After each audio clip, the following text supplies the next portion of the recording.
Today is extremely busy. We're gonna be headed to Indiana. We're gonna go ahead and pick up a truck.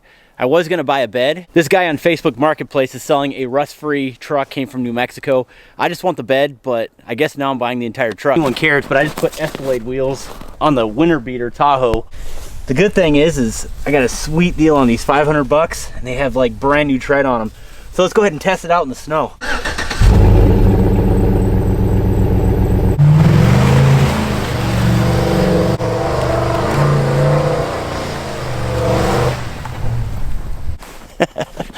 I think these will do for the winter. Today I'm going to be taking a red with me. I'm going to go ahead and hook up the trailer. Okay, so now that we have all that done, hope you guys enjoyed that intro. That's sort of my daily routine there. Okay, here we go. I have the Duramax hooked up to the trailer. We're headed to Indiana right now. But before I get anything started, Ryan at Ryan's Diesel Service, he actually asked me to let everybody know that if you live in the Wisconsin area and you're looking for a job, he's looking for a technician, a mechanic, to work there full-time, so reach out to him. I'll leave that information in the description below. And also, if you missed that last video, the wife and I, we were talking about the Anthem wheels, the 20x10s. We're gonna go ahead and run a giveaway, so link in the description as well. We decided to go with a different option. We're gonna go ahead and go chrome on this one instead of black, so therefore, we don't need the wheels anymore. But the cool thing is we're gonna go ahead and give $1,000 to the Wounded Warrior Project once this contest ends. 2 times entries until the 17th of February. So guys, go ahead and get your entries in. And of course, we have a few mini giveaways in between that, but contest ends March 10th. Don't miss your opportunity. If you do win this, it's definitely gonna make your year, but the cool thing is we're giving back to a really good organization. So let's go ahead and hit the road. If this is your first time stopping in, we're rebuilding this dumpster coming. We're gonna make it a dump truck kind of. So you guys gotta stay tuned for that, but I'm tearing this rusty, destroyed truck down to nothing. We're gonna build it up, put 2 turbos on it, install a P-pump on it, install an amazing transmission, and we're gonna go ahead and just basically do this truck from the frame up. It's gonna be beautiful. And not only that, we're gonna put a dump bed on it. I've been looking for a 8-foot bed, clean, rust-free, you know, minimal dings, no dents at all, for, you know, around 1,100 bucks, $1,000. Can't find one. They're scarce. You can't find them anywhere. You guys know I live here in Michigan, so, you know, I'm kind of at the mercy of salt in harsh winters. So it's extremely hard to find anything that's clean. And searching Facebook Marketplace like a crazy madman, lo and behold, I came across an ad. This guy's selling 2 rust-free 8-foot beds for this Dodge Ram, the 2nd gen. I cannot believe how hard it is to find one of these. The guy wants $1,400 for each of them. Some pictures on the screen here for you, but they're definitely not as desirable as I thought they would be. There's no way in heck am I gonna spend $1,400 for some crushed, dinged up, destroyed boxes. That's nuts. Kept looking, and I came across this ad of a rust-free roller. This truck came from New Mexico, and it's in northern Indiana, and it's only, luckily, about an hour and a half, hour 40 from me. I only wanted $2 grand for the truck. So I'm kind of like, well, if these beds are going for $1,400 bucks destroyed, I think I might be able to swing $1,400 for this Dodge Ram. There's no motor, there's no drivetrain. The only thing on there is a rear end, basically. But it's a roller, you know, everything's there. The cab is rust-free, the fenders are rust-free, the hood, everything, the bumper, all that stuff. Here's what I ended up doing, and yes, I'm one of those guys. I offered the dude $1,400 bucks for the roller. He declined the offer, then I told him $1,500, and he accepted. So, I hooked up the trailer, and we're on our way. But this is where it gets a little sketchy. I think the guy's kind of hustling me a little bit. He came back at me as I have the trailer hooked up and said that he'll take $1,800 for it. The guy just told me that another guy reached out to him and said that he'll give him $1,800 bucks for it. But you and I both know that that's a hustle, man. Then I came back at the seller and I said, hey, does the guy have cash? Is he ready to come to you right now? And he said he's coming here today. Again, I think the guy's trying to hustle me. But to save argument and the fact that I don't have to drive down to Texas or Alabama to pick this truck up, I told him I'd give him $1,820 for it.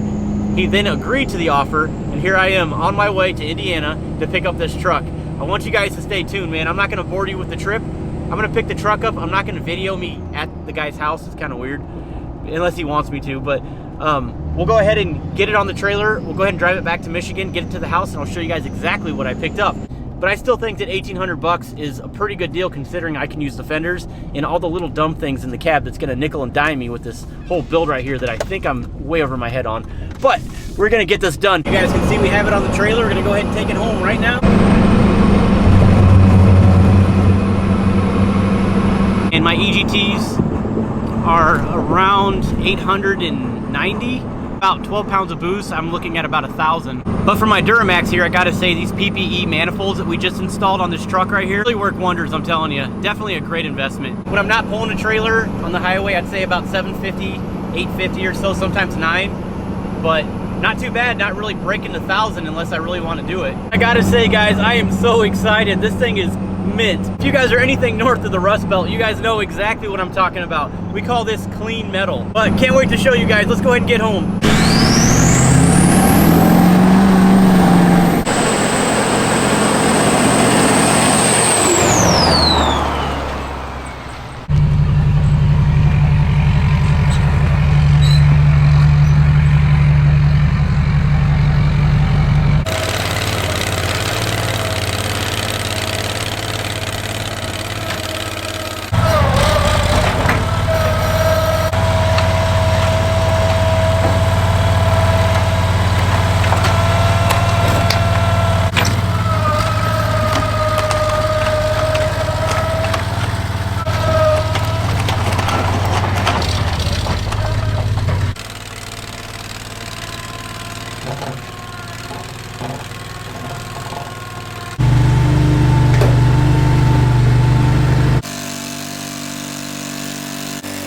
All right, guys, so I have it in the garage. Luckily, it didn't roll into my garage.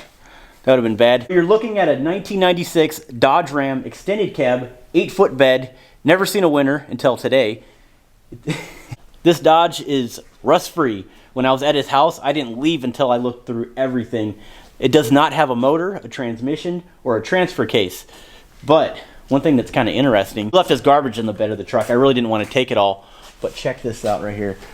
You see this big long drive shaft? I'm wondering if that drive shaft will fit on my project truck, because unfortunately the Cummins came with a 2-piece drive shaft. It'd be cool to run a 1-piece. We'll see if that will work here in the near future. But us northern weirdos, we'll pay an arm and a leg for this kind of stuff right here. I paid $1,800 for this truck. I know that's a lot of money to you guys. You're probably like, you are crazy, because as a matter, I didn't ask the guy, but the dude that picked this truck up from New Mexico, guarantee you he only paid like 600 bucks for this thing. The fact remains, I didn't have to drive 12 hours away to pick this thing up. Let's go ahead and take a look at this big old waste of money. Not really though, think about it. Guys, seriously, rust-free bed. So I'm gonna be keeping the 8-foot bed. I'm gonna be keeping the fender. Little dent right here, not a big deal. I think I can fix that. So look at this. So here's the story from my understanding from this guy. The dude that he bought this truck from, his girlfriend caught him cheating, and his girlfriend took a bat to the front windshield and beat the crap out of it. There's more than that, there's snow on it, but thing I'll tell you though, this cab is immaculate as far as the cab corners, the rockers. It looks really good. So hood is in really good shape. Of course, it's kind of hard to tell. Don't worry about the paint because this truck's gonna get repainted. I'm gonna go ahead and keep both fenders in the front. I'm gonna go ahead and keep this bed. The only thing that I found on this bed that the dude didn't tell me about when I asked him, can you tell me if there's any dings or dents on that bed? Because that's what I'm more worried about. He said there's nothing. And as you can tell, I'm not a body guy, but it looks pretty straight to me. As a matter of fact, I'm really nervous what's underneath that. Whatever the heck you call that stuff, wheel flares or whatever. Here's the only thing that I have an issue with, right there where it buckles. Luckily, it's on the very end of the bed, and I guarantee you I can work with that. I'm not trying to pick this bed apart, but it's definitely doable. We have a little dent right here, which I think I can pop out. Doesn't seem too bad. And then, of course, here's your cab corner. Looking good. Again, I got under there, and it looks so nice. Pinch welds look amazing. The interior is pretty gross, and of course, cracked dash, as you can tell.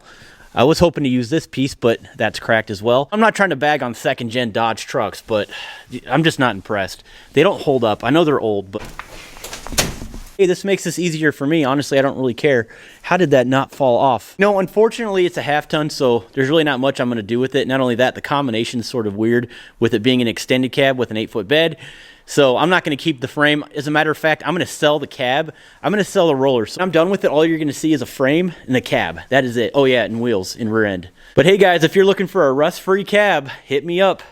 I might get rid of it. But this is a 96. It doesn't have 4 doors, so it's not as desirable as the one that I picked up. This truck only has 2 doors. You know, I didn't really go through it when I was there. I'm sure he went through it already.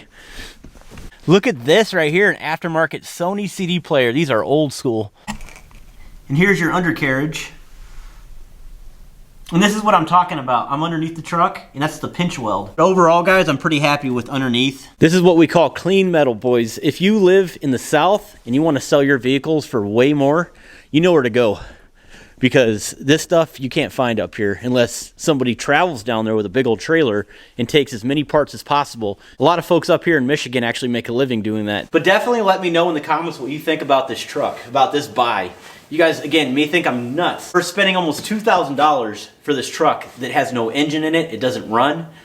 But again, it's going to save me a ton of time and a ton of money because let's be honest with this Cummins build, it's going to nickel and dime me, especially for some of the parts that I'm going to need in this cab and off this cab. It's going to save me a tremendous amount of time. So, got a donor truck. I'm really happy with it. I'm thinking if I can make my money back off of the cab, it's a success. Again, let me know in the comments what you think about this truck. And before you fall off on this video, if you want an opportunity to win the wheels and tires that we're doing the giveaway with, make sure you guys go in the description below, truckmasterdiesel.com. I can't thank you guys enough for your support. Make sure you guys hit that notification bell. Make sure you guys subscribe if you enjoy the content. We're having way too much fun on this channel. We'll see you on the next video. Stay tuned.